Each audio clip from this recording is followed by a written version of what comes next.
I'm Sabrina Zainal, and this is Nightline. The top stories. Increase in Rahmah cash aid hope to have helped alleviate people's burden, says Prime Minister. And former finance minister charged with failing to declare assets.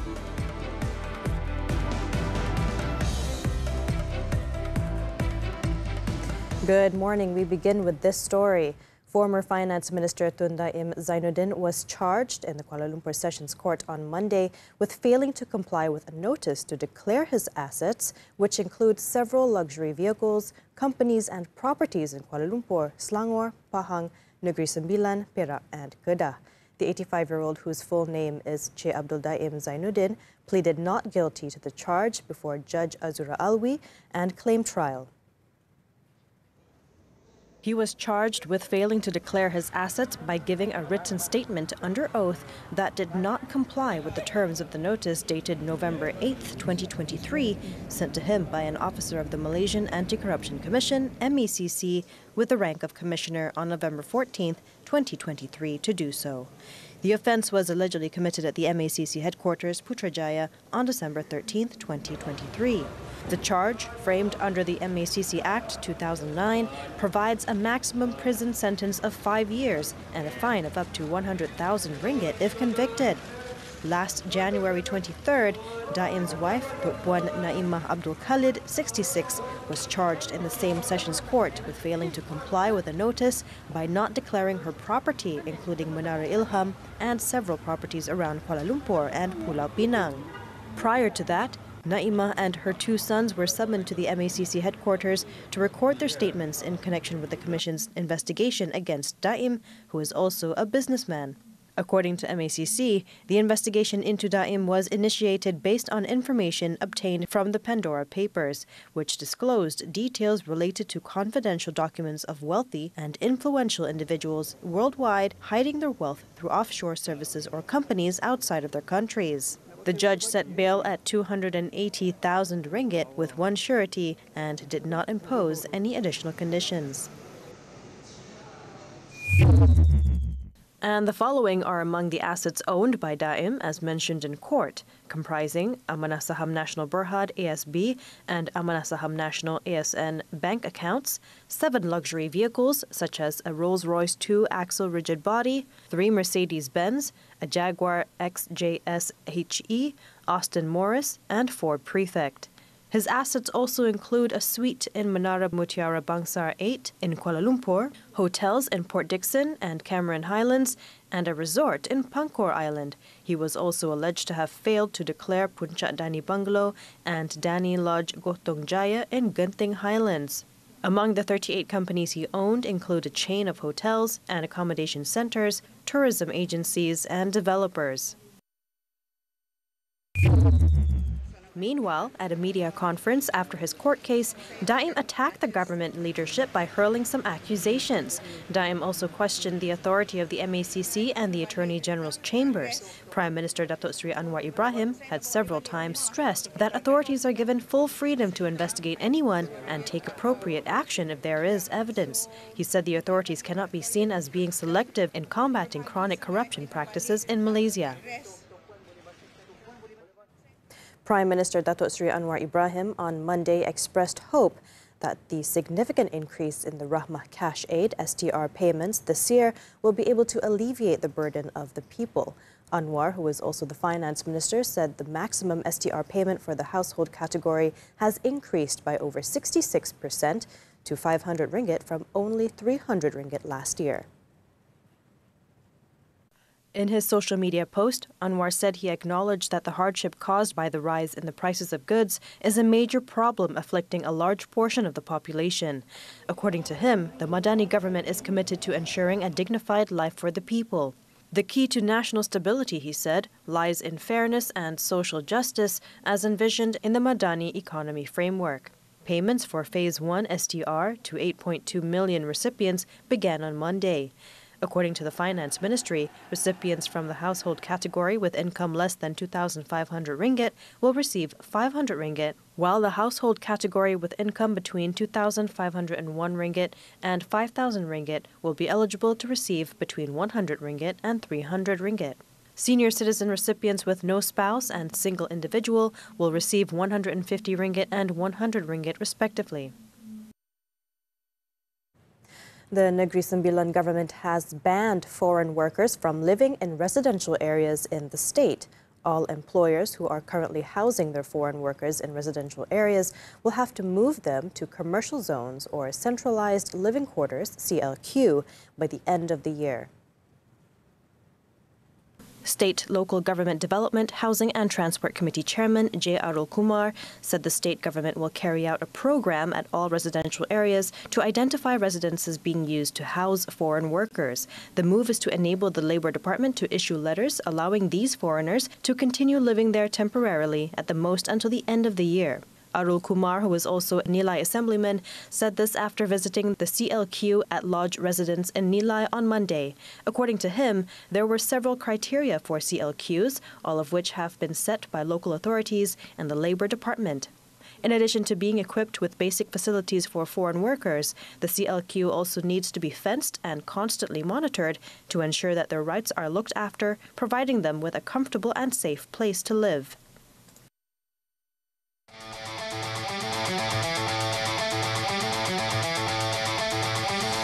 How are retailers addressing the shift in consumer behavior, prioritizing essential purchases? And how are retailers leveraging on the expected rise in sales during the Chinese New Year period? Money Matters with Malaysia Retailers Association President Dato Andrew Lim Tat Kiong this Saturday on TV3 and live HD stream on Tonton. The newly appointed head of state of Sarawak, Tun Wan Junaidi Tuanku Jafar, was on Monday sworn in as the 8th Yang di-Pertua Negeri at the State Legislative Assembly building in Kuching. Also present were his wife, Puan Fauziah Muhammad Sanusi, Sarawak Premier Tan Sri Abang Johari Openg, and his wife, Puan Sri Juma Ani Tuanku Bujang, as well as State Assembly Speaker, Dato Amar Muhammad Asfia Awang Nasar. The ceremony started with Wan Junaidi inspecting a main guard of honor mounted by 102 officers and men of the Royal Malaysia Police, led by DSP Muhammad Zaini Ismail. He then proceeded to the Dewan Lapau for the swearing-in ceremony at 4 p.m. Wan Junaidi took his oath of office and signed the oath letter, witnessed by the Chief Judge of Sabah and Sarawak, Tan Sri Abdul Rahman Sebli. He then signed the letter of declaration as the Yang di-Pertua Negeri, witnessed by the Sarawak Premier. Wan Junaidi, who will celebrate his 78th birthday on February 1st, received the instrument of appointment from Yang di-Pertuan Agong Al-Sultan Abdullah Riayatuddin Al-Mustafa Billah Shah Ibni Al-Marhum Sultan Ahmad Shah at Istana Negara last Friday. As the reign of Yang di-Pertuan Agong Al-Sultan Abdullah Riayatuddin Al-Mustafa Billah Shah and Raja Permaisuri Agong Tunku Azizah Aminah Maimunah Iskandaria comes to an end, Malaysians fondly remember the royal couple for their humility and genuine connection with the people. Known for their approachability and acts of kindness, the royal couple have won the hearts of many across the nation. FMT's Natasha Bust has the report. A humble king, a dedicated leader, a loyal and loving husband. These are just some of the descriptions the Rakyat have used in praise of outgoing Yang di-Pertuan Agong Al-Sultan Abdullah Sultan Ahmad Shah. As Al-Sultan Abdullah's reign comes to an end on January 30th, many Malaysians have been quick to express their fondness for the country's 16th king. Kevin Maniraja, a senior financial executive, praised the king for astutely navigating the country through political uncertainty and the COVID-19 pandemic. He was there during the pandemic time as well, right? So that was, I think, quite well managed during the stage because nobody expected it to come. And then I think at some point we didn't have any Prime Minister or something like that as well. And he was there to cover the gap as well. Travel agent Melanie Chia lauded the king for his compassion and for always being there for the Rakyat. If things happen with our community, he will visit us, give some advice to us and give some supports with us, yeah. Sultan Abdullah and Raja Permaisuri Agong Tunku Azizah Aminah Maimuna Iskandaria have endeared themselves to Malaysians of all races, something that was evident during a royal visit to East Malaysia in September last year. Macam sukalah tengok yang diorang pergi Sabah Sarawak yang macam pergi jumpa rakyat tu kan, macam mesranya, bestnya pergi, tapi itulah tak orang kata tak dapat lah nak berjumpa tu kan, macam best lah, tapi teringin sangat nak jumpa. Alia also said the king and queen were the embodiment of couple goals. Comel dan sweet sangat tengok diorang kan, macam pegang tangan, macam kalau susahlah kalau kita nak tengok macam orang kata raja-raja ni macam sweet dengan pasangan diorang kan. Bila tengok ni macam best. Engineer Siti Maisara Muhammad Akir was won over after watching a video of Tunku Azizah cooking on social media. Yang saya ingat dia pernah upload dia goreng nasi. So kita sebagai rakyat biasa pun kita goreng nasi yang sama juga. So masa tu kita rasa macam kita dengan Agong kita sebenarnya dekat. Sultan Abdullah and Tunku Azizah will return to their roles as the Sultan and Sultanah of Pahang. Johor ruler Sultan Ibrahim Sultan Iskandar and Permaisuri Raja Zarif Sofia Sultan Idris will assume the throne as the 17th Yang di-Pertuan Agong and Raja Permaisuri Agong on January 31st. Natasha Bust, FMT for Nightline.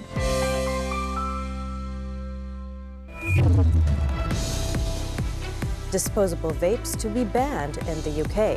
News from the Foreign Front when we return.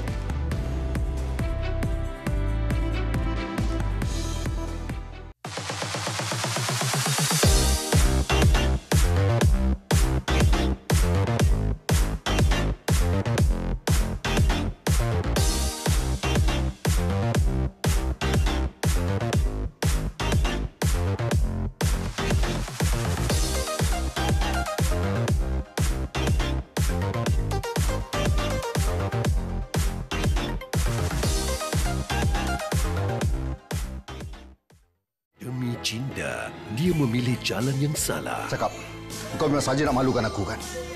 Mana dia nak dapat ni? Tapi anak tu tak berdosa je. Di tengah kegelapan, Dania menemukan cahaya dalam doanya.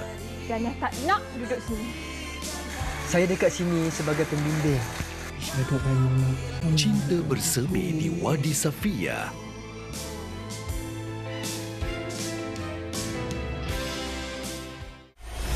Saya baru sewa kali kalah dah tutup lah. Siapa memang?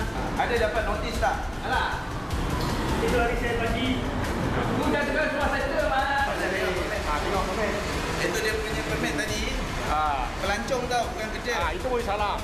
Orang cakap cuci gerindra nak ambil. Siapa cakap? Siapa cakap? Orang cakap tak boleh ambil lesen. Saksikan 999 Selasa jam 9 malam di TV3 dan stream secara HD ditonton.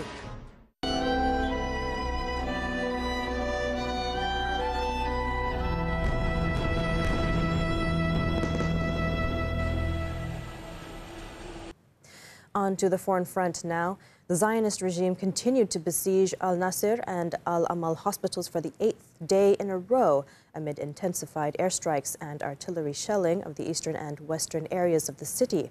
According to Gaza's health ministry, at least 215 Palestinians were killed in the last 24 hours, while 300 others were left wounded. In Khan Yunis, dozens of Palestinians were killed in Israeli airstrikes on Monday, while the Zionist attacks in the Al-Rimal neighborhood claimed the lives of 13 Palestinians. Over in the occupied West Bank, the Israeli forces stormed the town of Dura, south of Hebron, killing 5 Palestinians in 4 accidents and injuring several others.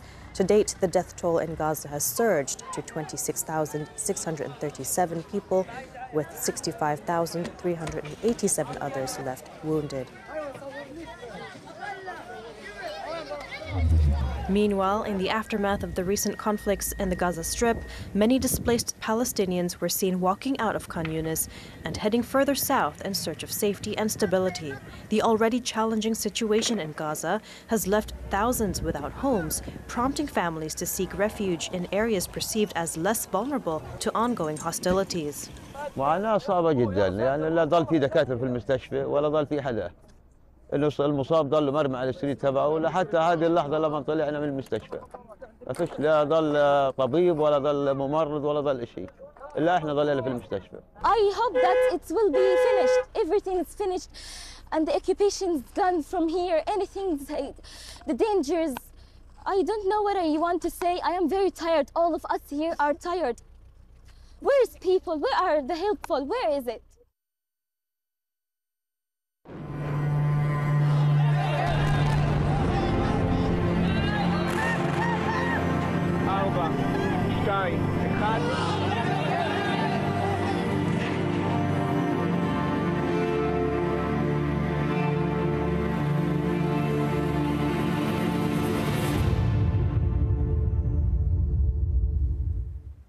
Iran has denied its involvement in a drone attack in Jordan that killed 3 U.S. military personnel and injured dozens of others.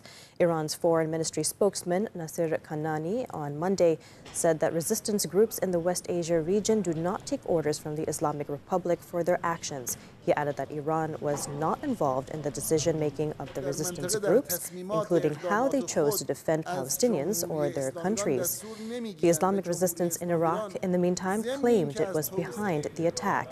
The denial came after U.S. President Joe Biden and UK Foreign Secretary David Cameron blamed Iran-backed groups for Sunday's attack near the border with Syria.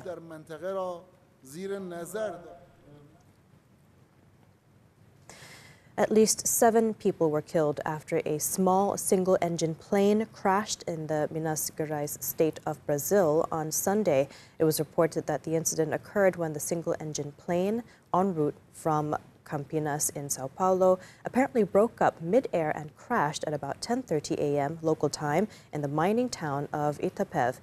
According to the state's fire department, a total of 7 individuals aboard the aircraft were found deceased, and an investigation into the cause of the crash is underway.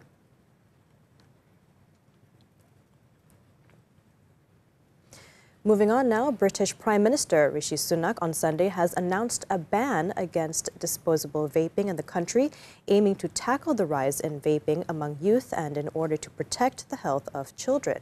The implementation of new regulations, which are expected to come into effect next year, will limit the variety of vape flavors, implement plain packaging, and alter the way vapes are presented in stores to minimize their appeal to children.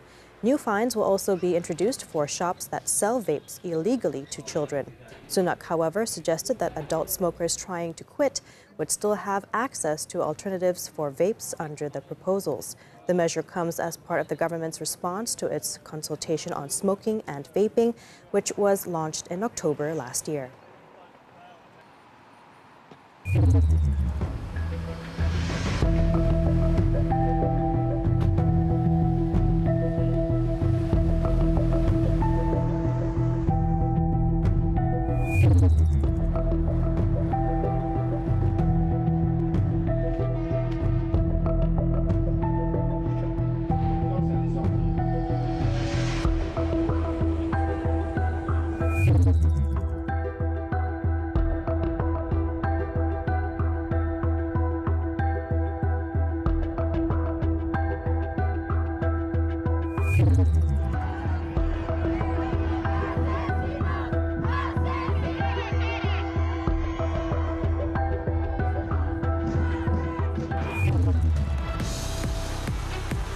Jordan crush Iraq to move to last 8.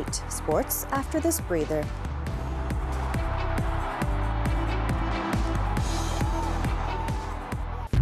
Makan kari, nasi kandar, tapi kan bagaimana kebersihan di kedai mamak? Juga bagaimana pengusaha restoran popular ini nekat mengubah persepsi. Selasa dengan topik kesihatan, makan dan bersukan pada waktu malam. Adakah pembunuh senyap? Mereka yang suka mengintai ataupun stalking, bahaya tahu boleh dijatuhkan hukuman, salah di sisi undang-undang. Aneka coklat, penghilang stres. Malaysia hari ini, Isnin hingga Jumaat, bermula jam 9.30 pagi di TV3. Stream secara HD ditonton. Kau bukan menipu Walid tau. Tapi sebenarnya kau menipu diri kau sendiri. Kenapa kita ni susah payah sangat nak fikir pasal dia? Kita fikir pasal hal masing-masing cukup lah. Pergi mati lah dengan istilah hot fellas korang ni. Kau ni memang pentingkan diri sendiri kan? Patutlah tak ada kawan. Pakcik! Pakcik, kenapa ni? Oi! Kau buat apa dengan ayah aku? Kau marah dekat aku, kau bantai aku. Lah bantai aku, buat apa? Kau dengar aku lah! Ya Allah! Hot Fellas, episod akhir 9 malam di Lestari TV3 dan stream sekarang melalui Tonton. Niat untuk melepaskan tembakan kepada apa-apa yang bernyawa ni, keputusan yang cukup dibuat dengan hati yang kering lah. Malang tidak berbau, ajal boleh datang pada bila-bila masa, kebetulan untuk semangsa dia berlaku di tempat kerja. You won't see this fellow as a criminal, tetapi kelakuannya terhadap si mati adalah kejam.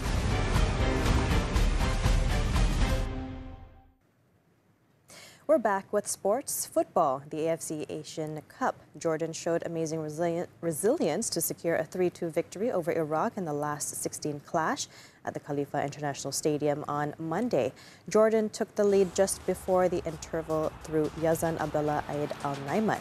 Iraq struck back in the 68th minute when Saad Natik Naji headed home from a corner before Ayman Hussein Gadban Al-Mafreji made it 2-1 8 minutes later.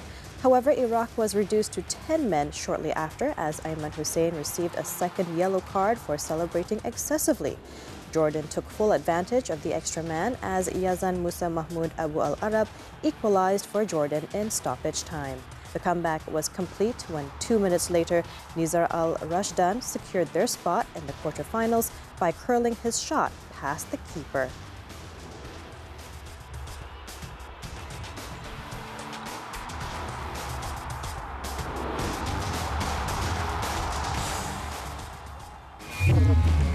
In another match, Tajikistan advanced to the quarterfinals after a hard-fought 5-3 penalty shootout win over United Arab Emirates UAE following a 1-1 tie in both regulation and extra time. Tajikistan broke the deadlock in the 30th minute via Vahdat Kananov. Khalifa Al-Hamadi scored the equalizer in stoppage time, leading to an additional 30 minutes of play and eventually a penalty shootout. Tajikistan's goalkeeper Rustam Yatimov emerged as the hero when he saved UAE's second spot kick by Kayo Kanedo Korea, thus securing their berth in the quarterfinals.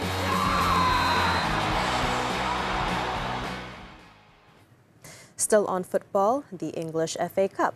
Manchester United kept their hopes of silverware alive this season as Erik ten Hag's side overcame a huge scare against League Two Newport County, winning 4-2 on Monday. The Red Devils broke the deadlock with Bruno Fernandes's 7th-minute opener before youngster Kobe Mainu swept home his first senior goal 6 minutes later. However, Bryn Morris pulled one back for plucky Newport in the 36th minute with a superb long-range effort before Will Evans equalized the score just 2 minutes into the second half. The Red Devils fought back and regained their lead through Anthony Mateos dos Santos in the 68th minute. Rasmus Højlund then made it 4-2 in the dying minutes. With this win, Ten Hag's side will next face either Bristol City or Nottingham Forest in the 5th round.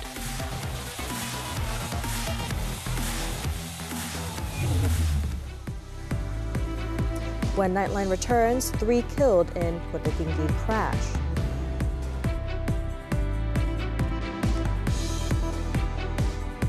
Kenal kat IG nampak baik. Baru jumpa sekali tapi Syira saya pasti saya akan kongsikan rahsia saya bersama dia. Siasat dulu Sugi, jangan mudah percaya dekat orang. Alah, rahsia saya pun awak tahu kan. Suka makan laksa kat jam Selasa ini. Ada orang suka sangat cari masalah. Macam mana kita nak atasi Rabu ini? Pergi reunion memang seronok. Tapi gara-gara reunion macam-macam boleh jadi. Dah bercerai tapi hubungan masih baik. Kan bagus untuk keharmonian hidup. Semuanya di WHI TV3 dan stream HD ditonton.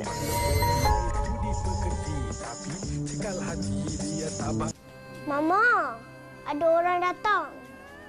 Ya, Nak. Siapa datang tu? Saya minta maaf. Saya dah tak mampu nak teruskan perkahwinan kita. Anak yang comel. Anak yang comel. Kalau anak nak tahu, maskot ni lah. Ayah anak yang baru keluar pada penjara tu.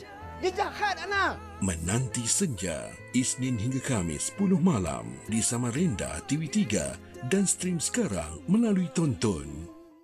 Money Matters is back with a new season.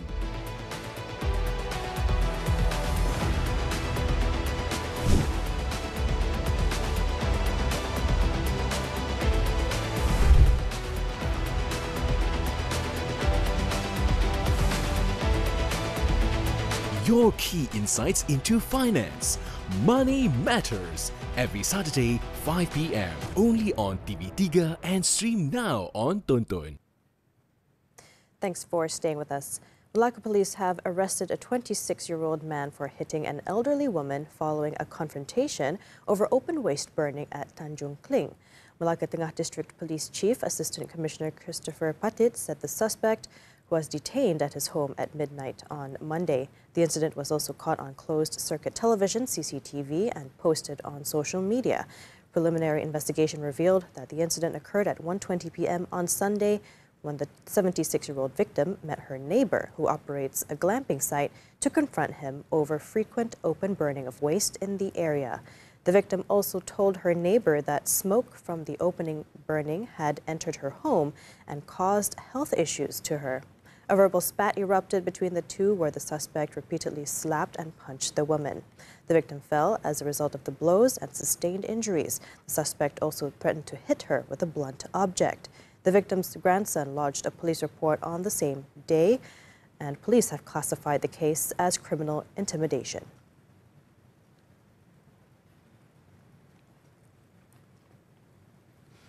In Johor, 3 men were killed in an accident involving 2 cars near Kota Tinggi on Monday morning. The incident occurred at Jalan Besar Felda, Air Tawar 1 at 6:49 a.m.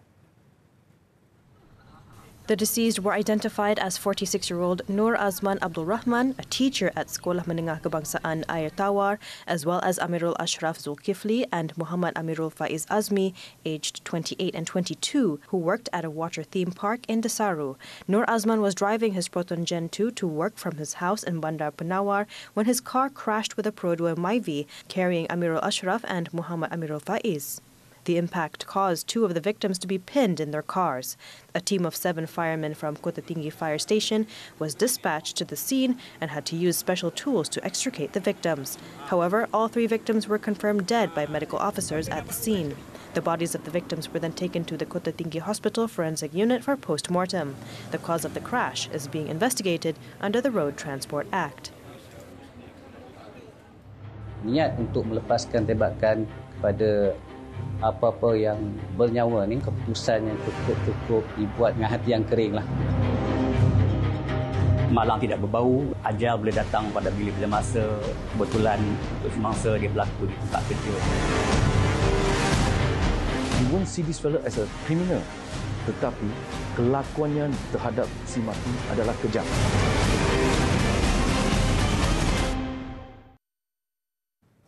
In the federal capital, a rapid KL bus carrying 6 passengers caught fire in front of a shopping center at Jalan Ampang early Monday.